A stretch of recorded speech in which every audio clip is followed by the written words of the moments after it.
Welcome back to our journey through the Bible. Have you ever felt completely outnumbered? Like you're facing impossible odds with nothing but your faith to hold on to? This is a powerful reminder. When you're with God, you are never outmatched. Today's story is about a man who faced an army of thousands with just 300 soldiers. For 7 long years, the nation of Israel lived in terror, not knowing if they would have enough food to feed their families. The Midianites, a powerful nomadic tribe, had invaded their land like a plague of locusts. Every harvest season, they would sweep through Israel, stealing crops, livestock, and anything of value they could carry. The Israelites were starving. Families abandoned their homes and hid in caves. Children grew up knowing only fear and oppression. The nation was broken, defeated, and hopeless. Finally, after years of suffering, they cried out to God for help, and God heard them. Meet Gideon. He's not a warrior. He wasn't a king or a political leader. He's hiding in a wine press, a pit dug into the ground. He's secretly threshing a small amount of wheat. He's trying to save just a little bit of grain so the Midianites won't steal it from him. That's when the angel of the Lord appeared, looked at this man hiding in a hole, and said, "The Lord is with you, mighty warrior." Mighty warrior? Gideon looked around to see who the angel was talking to.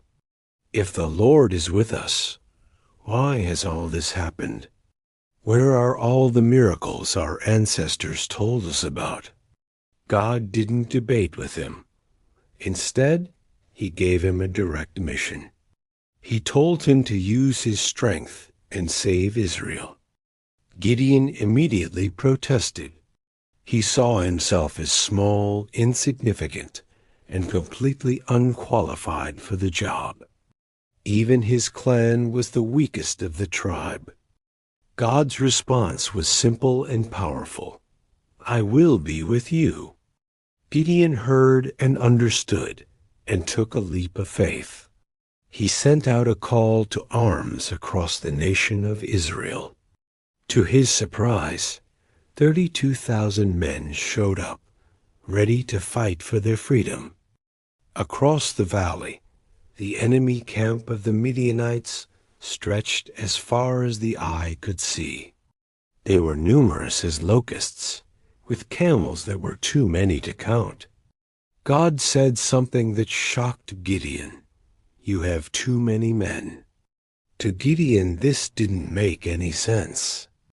God explained, "I want it to be clear that I am the one who gives the victory. When Israel wins, they will boast and think they saved themselves with so many soldiers." Gideon commanded, "Anyone who is afraid, go home." 22,000 men turned and left. Now only 10,000 remained. God spoke again. "There are still too many. Take the remaining men down to the water for a drink." As the soldiers drank, God instructed Gideon to watch how they did it. Some of the men knelt down and put their faces right into the water to drink. Others stayed alert, scooping water into their hands and bringing it to their mouths, keeping their eyes up and aware of their surroundings. Set apart those who lapped the water with their hands. Only 300 men remained, a strategy for victory. It was a recipe for disaster. Even Gideon, the chosen leader, was afraid. Standing there with his tiny band of soldiers, looking at the massive enemy camp, doubt crept in. God told Gideon to sneak down to the edge of the enemy camp that night and just listen. Gideon and his servant crept down in the darkness. As they got close, they overheard a Midianite soldier telling his friend about a strange dream he had. In the dream, a loaf of barley bread came rolling down the hill into the Midianite camp, and it struck a tent with such force that the tent collapsed. His friend immediately interpreted it, saying with fear in his voice, "This can be nothing else but the sword of Gideon." When Gideon heard this, he fell to his knees and worshipped God right there in the darkness. His fear was replaced by unshakable faith, knowing that God was going to give him the victory. Then came the battle strategy.